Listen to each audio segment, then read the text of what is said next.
तू जन्नत में जाएगा। तूने एक कुत्ते को पानी पिलाकर उसकी प्यास बुझा दी।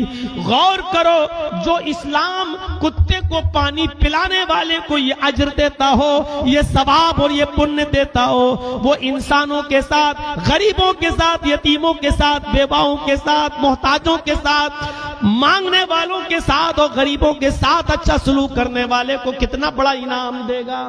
दुनिया में मानवता से बड़ा कोई धर्म नहीं है, इंसानियत से बड़ा कोई मजहब नहीं है, इसलिए कि इस्लाम ने ही इंसानियत के साथ अच्छा सलूक करने का हुक्म दिया है। अब तो मैच होता है तो उसमें बाकायदा सट्टा लगता है कि कौन कितने ओवर खेलेगा और कौन टीम जीतेगी, कितने ओवर में फिनिश हो जाएगी। एक एक बॉल पर जुआ खेला जाता है। हम 25 साल पहले जहां थे, आज हमें उसमें और इजाफा हुआ है, कमी नहीं आई।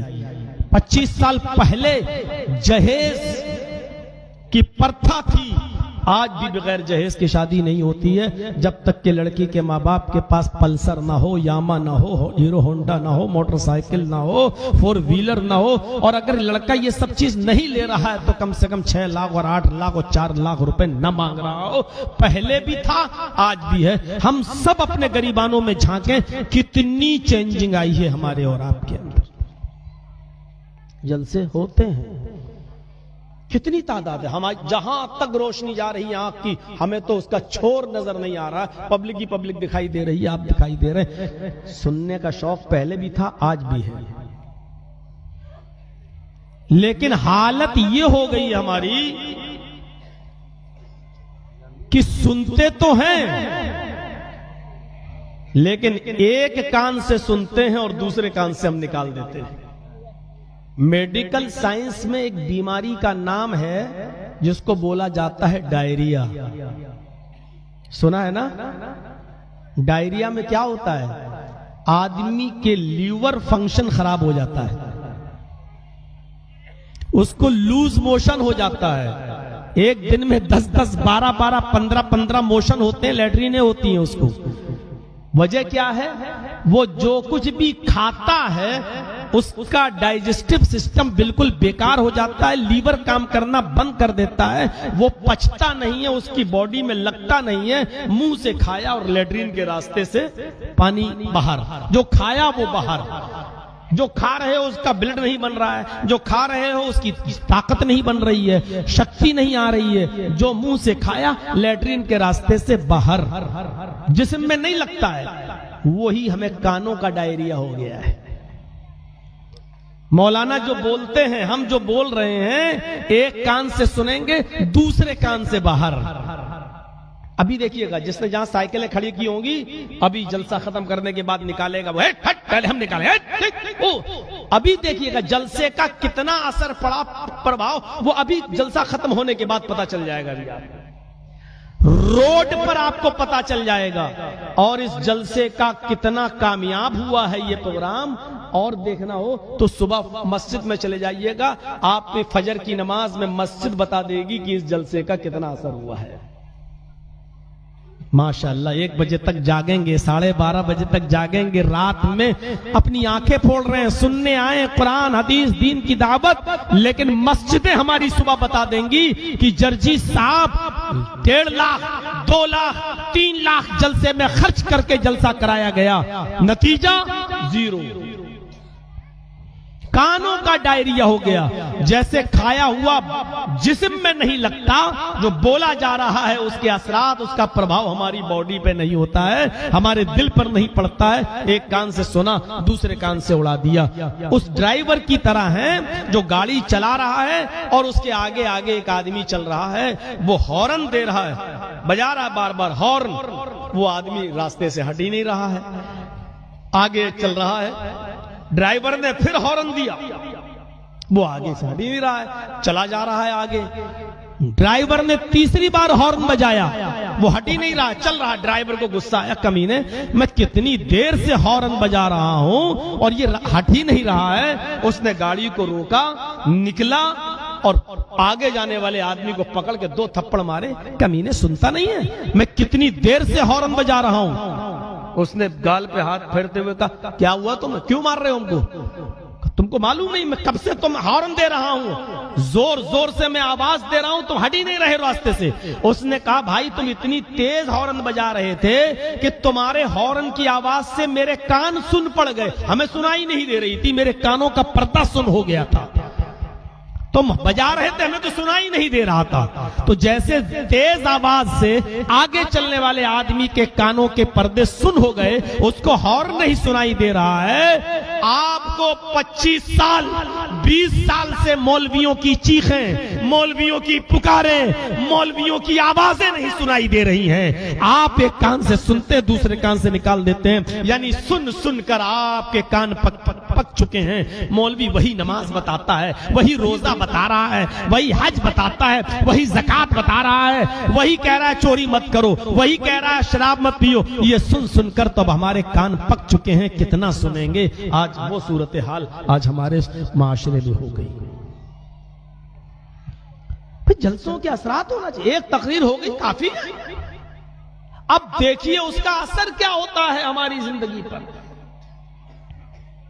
एक असर, एक बात काफी है, जलसों की भरमार। पूरा सीमांचल देख लो और पूरा आपका ये उत्तर दिनाजपुर, दक्षिण दिनाजपुर जलसों की लाइन लगी हुई है। अरे जिसमें हम आते वो भी और नहीं आते उस सारे जलसे जोड़ो, कितने जलसे हो रहे हैं आपके यहां। लेकिन नतीजा, रिजल्ट हर आदमी मुहासिबा का हिसाब लेना चाहिए। हम वहीं के वहीं हैं, फर्क कितना पड़ा है हर आदमी को गौर करना चाहिए। मेरे भाइयों किसी भी नेकी को हकीर नहीं समझना चाहिए। छोटी सी छोटी नेकी उसको हकीर मत समझो, करो। छोटा से छोटा गुनाह हो उससे भी बचो, कोशिश तो करो। सहाबा किराम की जिंदगी क्या थी मालूम है आपको? छोटा सा गुनाह हो जाता था उनसे, छोटा सा, तो वो समझते थे कि मेरे ऊपर पहाड़ टूट गया है, ये क्या हो गया है।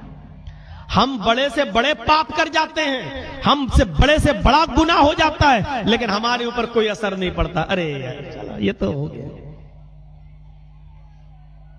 सहाबा छोटे से छोटे गुनाह को मुसीबत समझते थे, हम बड़े से बड़े गुनाह को भी कुछ नहीं समझते हैं। सब कर रहे। हमारा बेटा रात के 12 बजे क्यों घर से आएगा, क्यों बाहर से आएगा?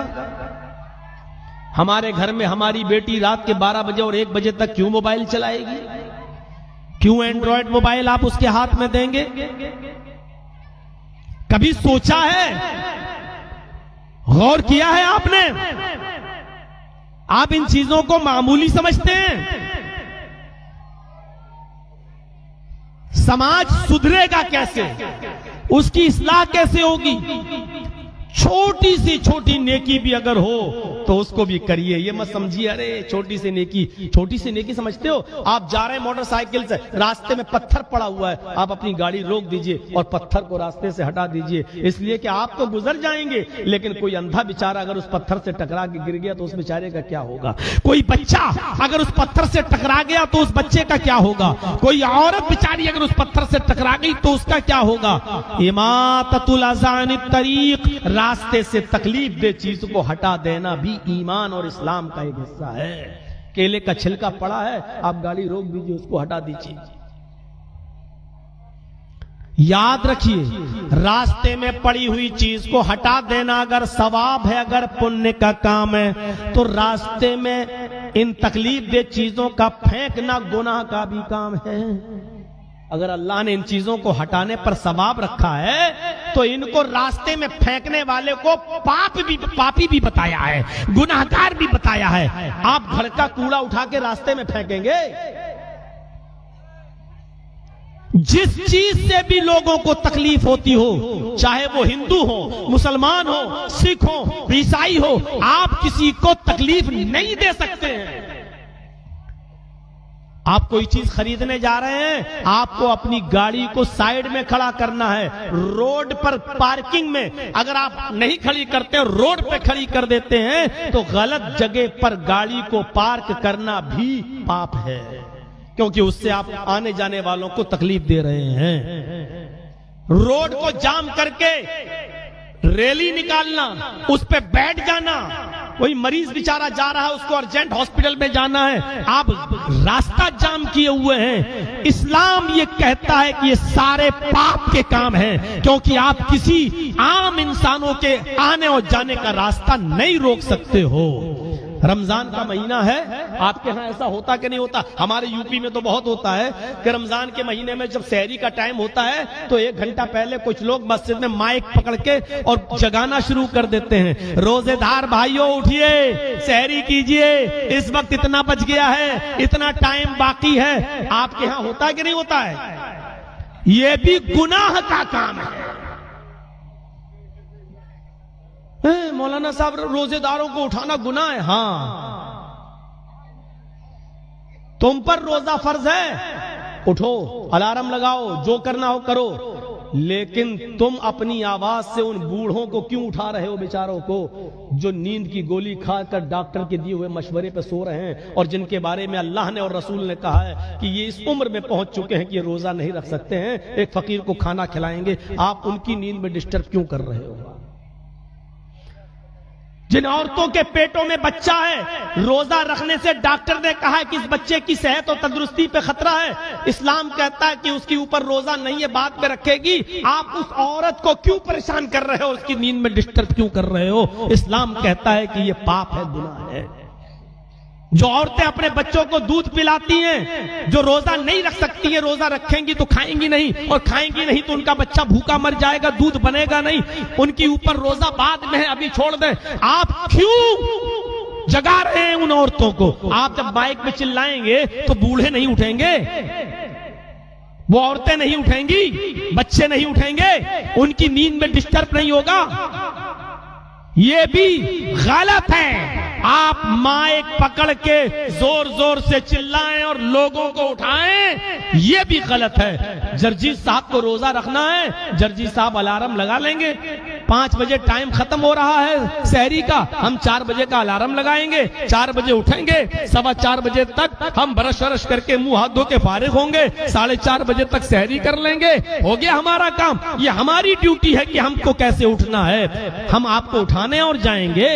मेरे भाइयों, ये भी पाप है और ये भी गुनाह है। जिस चीज से भी लोगों को तकलीफ पहुंचती है, किसी को भी तकलीफ पहुंचती, आप तकलीफ नहीं पहुंचा सकते हैं। इंसानियत का पाठ पढ़िए, इस्लाम ने इंसानियत का पाठ पढ़ाया है। मेरे भाइयों, देख लीजिए आज